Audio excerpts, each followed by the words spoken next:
कपिल मिश्रा जी, आप शांति रखिए। चलिए, कपिल मिश्रा, आपको शोर मचाने से मतलब और कुछ नहीं है।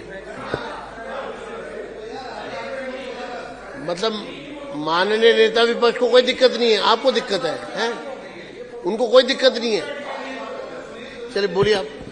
माननीय अध्यक्ष महोदय, आपका बहुत बहुत आभार। इस चर्चा में आपने मुझको बोलने का अवसर दिया। मैं आभार व्यक्त करता हूं आदरणीय श्री अभय वर्मा जी का कि उन्होंने इस प्रस्ताव को इस सदन के सामने रखा और इस सदन में यह प्रस्ताव आना आवश्यक था। इसी सदन में खास तौर पे आना आवश्यक था क्योंकि इसी सदन में कुछ समय पहले तक ऐसे पापी और भ्रष्टाचारी बैठे थे जो यहीं से खड़े होकर सेना से सबूत मांगते थे और आज वो इस सदन में क्या दिल्ली से ही भाग गए। इस सदन की पवित्रता के लिए, इस सदन की पवित्रता के लिए यह प्रस्ताव आना आवश्यक था।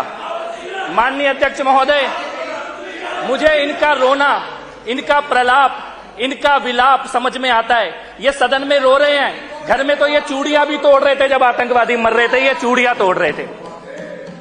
जब जब आतंकवादी मरता है कोई आपिया रोता है, जब जब जिहादी मरता है कोई आपिया रोता है। ये केजरीवाल गैंग है, यहां पे तुम्हारे बस आंसू नहीं आ रहे, तुम्हारा बस चले तो तुम कुर्ता फाड़ के रोगे क्योंकि आतंकवादी मरे हैं। मैं ये कहना चाहता हूं, धर्म पूछ के मारा था ना, नाम पूछ के।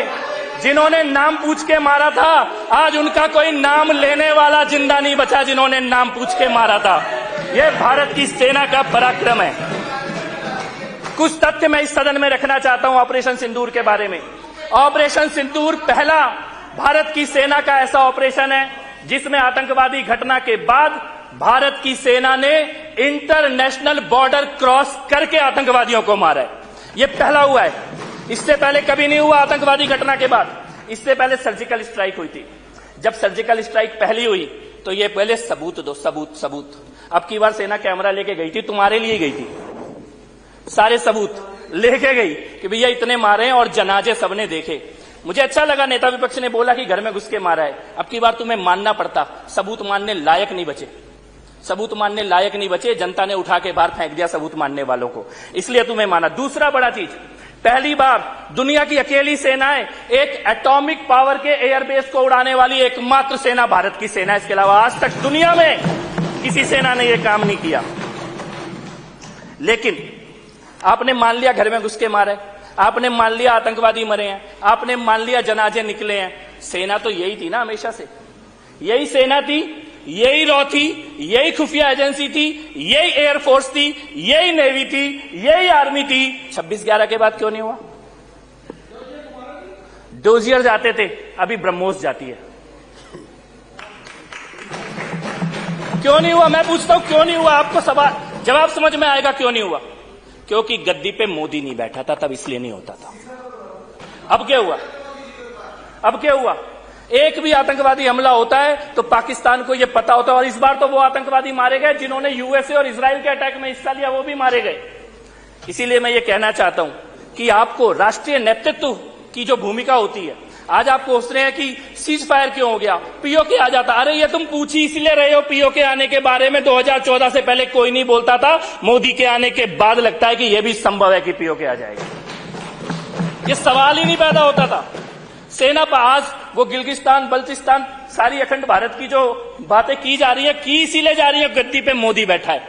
ये सवाल ही उठने बंद हो गए थे इस देश के अंदर। मान लिया गया था कि आतंकवादी मारेंगे और हम डोजियर भेजेंगे राष्ट्रीय। और ये जो दूसरा सवाल उठा रहे हो ना, दूसरे देश के राष्ट्रपति ने क्या बोला, इसने क्या बोला, 10-15 दिन रुक जाओ, इसका जवाब भी मिल जाएगा। फिर मुंह छुपा के घूमोगे, फिर मुंह छुपा के घूमोगे।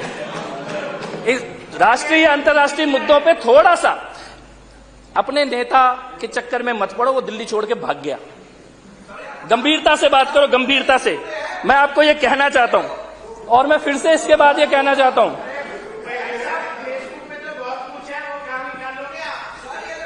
तुम्हारे पेट देखो, मेरे को पता है तुम रोने वाले हो, मत रो, इसी में तुम्हारा भला है। मैं इस सदन में चेयर से बात करिए प्लीज, शांत रहिए, आप शांत रहिए जी। अध्यक्ष महोदय, मेरे को मालूम है, मैंने अपनी बात की शुरुआत में ही कहा था कि ये अब रोए कि तब रोए। इस सदन के अंदर सेना के पराक्रम की चर्चा हो, राष्ट्रीय नेतृत्व के, प्रधानमंत्री मोदी के निर्णय लेने की चर्चा हो। इनको फोन आ रहे हैं ऊपर से पंजाब से कि रो कुर्ता फाड़ो, चिल्लाओ, रो कुर्ता, इनको सबको फोन आ रहे हैं। पंजाब से फोन आ रहे हैं, वो बैठे हैं इनके कि भाई रो क्यों नहीं रहे, सदन में चर्चा हो कैसे रही है, सेना के नारे कैसे लग रहे हैं। लेकिन तुम्हें पता है कि बाहर निकल के दिल्ली की जनता छोड़ेगी नहीं, सो तुम्हें नारे लगाने पड़ रहे हैं। ये मजबूरी में नारे लगा रहे हो तुम, ये नारे तुम्हारी नियति नहीं है। मैं फिर से अध्यक्ष महोदय, आप अपनी बात जाने थोड़ा जल्दी महोदय, करिए। मैं ये कहना चाहता हूं पुनः इस प्रस्ताव आप के बैठिए। समर्थन में अजय जी, मैं अनिल जी फिर से प्लीज। अपनी बात को अध्यक्ष कोई महोदय, नहीं, चलिए आप बोलिए। अध्यक्ष महोदय, अपनी बात को समाप्त करने से पहले मैं ये कहना चाहता हूं, मैं अपनी बात को समाप्त करते हुए केवल इतना ही कहना चाहता हूं, मैं केवल इतना ही कहना चाहता हूं अपनी बात को समाप्त करते हुए कि ये सदन इस प्रस्ताव का समर्थन करता है, सेना के शौर्य को और पराक्रम को और यश को नमन करता है, प्रधानमंत्री जी के और राष्ट्रीय नेतृत्व के निर्णय लेने की और दूरदृष्टि की संकल्प का अभिनंदन करता है। और मैं ये भी कहना चाहता हूं, भाई तू तो मत बोल, तू तो मत बोल। बैठिए, चलिए मैं बोलूं माननीय भैया, मंत्री जी, छाछ बोले तो बोले, छलनी भी बोले, कॉन्क्लूड करिए। छाछ बोले तो बोले, छलनी भी बोले, जिसमें हजारों छेद। चलिए अपने छेद गिन ले भाई। चलिए, धन्यवाद। एक मिनट, अनिल जी बैठिए। अनिल जी, चलिए कंक्लूड करिए। मैं तो बस इतना ही कहना चाहता हूँ, छाछ बोले तो बोले, छलनी भी बोले, जिसमें हजारों छेद। धन्यवाद, धन्यवाद। बहुत बहुत आभार अध्यक्ष महोदय, इस सदन में बोलने का मौका देने के लिए। बहुत इस प्रस्ताव का समर्थन करता हूँ। माननीय मुख्यमंत्री